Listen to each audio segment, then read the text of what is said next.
Richard, welcome to Edinburgh. We're delighted that you are with us at the Asia Scotland Institute. Thank you very much, Roddy, for inviting me. But yes, any excuse to come up to Scotland is always welcome. Could you tell me a little bit about your mandate as the Chief Executive of the UK-India Business Council and what your mission is?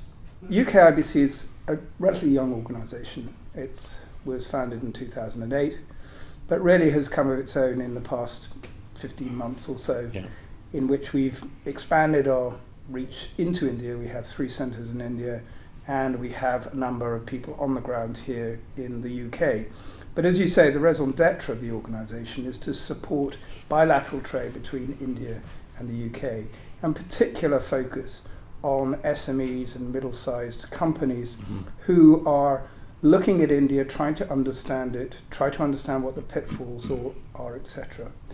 And I would say that our activities broadly break into 3. The first is outreach. We speak to something like 5,000 companies in the UK every year, telling them the general themes and positive news about India and the opportunities.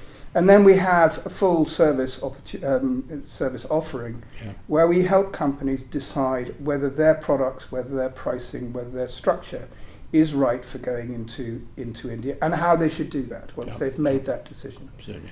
And then the third element is about giving policy advocacy and consultancy to much larger companies who are looking at strategic questions or maybe market entry questions around labelling or around GST, the introduction of VAT that is happening in India at the moment. Yeah. So a broad range of advice that we give, and we're facilitating. Yeah. We put people in touch with people who we know, we put people in touch with our networks, and help them get the best answers that they can out of that situation. Right. It's very relevant given what our mission is, which is to educate and form tomorrow's leaders in Scotland and to equip them with the knowledge and skills to re-engage with Asia, where so many of their forebears were. India is clearly a very important market within Asia. Could you give us an idea of its size and characteristics? I think India is a tremendously exciting country to look at the moment. Tremendously confusing as well, I have to admit that, but tremendously exciting. India is going through, in my view, a kind of transformation. If you look back historically in 1991, it had a major sea change in terms of ditching a lot of the baggage that came with independence in 1947 and really kick-starting its economy, very similar to what China did possibly a decade earlier. Yep. Now where we've come is we've gone through the first stage and we're into what I think is the second stage, which is transforming it into a major economy. And indeed, if you look at the IMF or World Bank reports, they're projecting that India will become the 3rd largest economy by the middle of this century. Yep. You're seeing GDP growth numbers in excess, even now, in excess of that of China, as China is slowing down. Sure. And one of the key things about India is the growth in its domestic economy. 1.2 billion people, 25% of the world's under 25 live in India. The domestic economy, the aspiration, the demand is absolutely amazing. And at the same time, India has tremendous ambitions to become a manufacturing hub, not just for its own domestic economy, but also as a hub from which companies, international companies, UK companies, can manufacture and then export using the network of bilateral trade treaties that India has put in over the past decade. And there's some sort of strapline for this. It's called not made in India, but there's some other.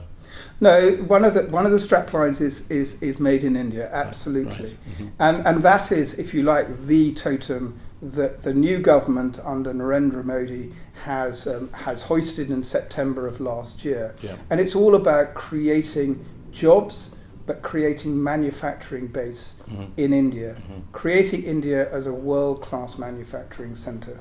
Very, very ambitious targets. Yep. And I think one of the things that Modi has done is come in with this vision as how to change India. And changing India is not going to be easy. Because I think you referred to it as aspirational. Not Modi's vision is aspirational, but what people want to achieve through the Modi government as being aspirational.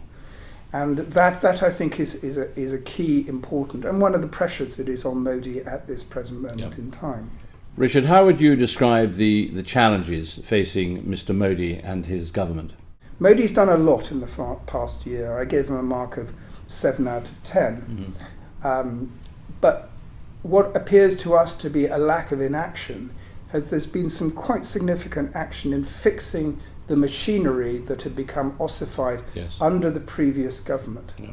So things like changing the bureaucracy, changing the ability of bureaucrats to take decisions, to be empowered to take decisions, shifting the power from the centre, which has been ruling and basically keeping down to the states, and empowering those states both through policy and finance to take their own destiny in their own hands. So you have a lot of competition between some of the most business-friendly states in India against each other to try and attract inbound investment, be that for infrastructure, healthcare, manufacturing, electronics. They all are looking to attract inbound investment under a Make in India brand, but nonetheless they are competing, make no bones about it, between themselves. That, I think, is one of the major changes that we've seen so far in the Modi government. What he needs now to do is to take it that step further and to put stimulus into the economy and create markets within India. Because where you have those markets, say for instance in insurance, where the growing middle class wants the saving products that come through the insurance market, you see once FDI has been increased or relaxed, then you see firms like Standard Life, like Arriva, like Bupa moving into that market because they can see a tremendous opportunity for their products and their shareholders within India. So that, I think, is absolutely key, is creating that domestic market, because unless you do that, then companies are not going to say, well, I'm going to front run this development. I'm going to invest on the chance that this will happen. As far as Scottish companies are concerned, do you have any specific advice for them as to how Scotland is perceived in India and whether there are any special challenges they might face? I grew up in Scotland, lived both just outside Glasgow and also on the Isle of Mull for very many years. And I think that there are a lot of companies who are already doing business in India, which gives you pointers as to the way forward. My brother-in-law, for instance, runs a robotics company outside East Kilbride, has been doing business with industrial robots into the Tata organisation for a number of years. On the other hand, if you go to much larger scale, the Weir Group is very prominent in India. At the same time, I've also visited a research institute in Oban, which is a maritime research institute, which has research collaborations in Kerala and in other coastal states. So there's a lot of activity going on. But one of the key things that I would characterise in this, whether you're a large company or a small company, what is India interested in at the moment is technology, innovation, and that can-do attitude that Scots business seems to have.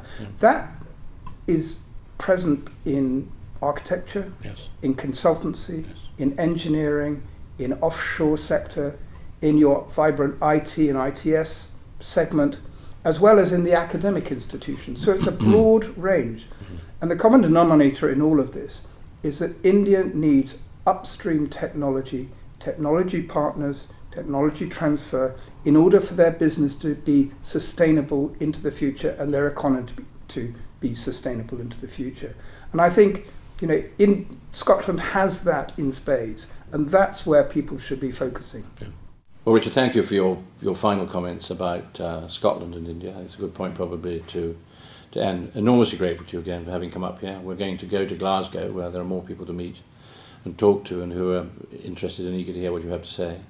But I hope that there'll be other occasions when you come up here and we can find ways of working together.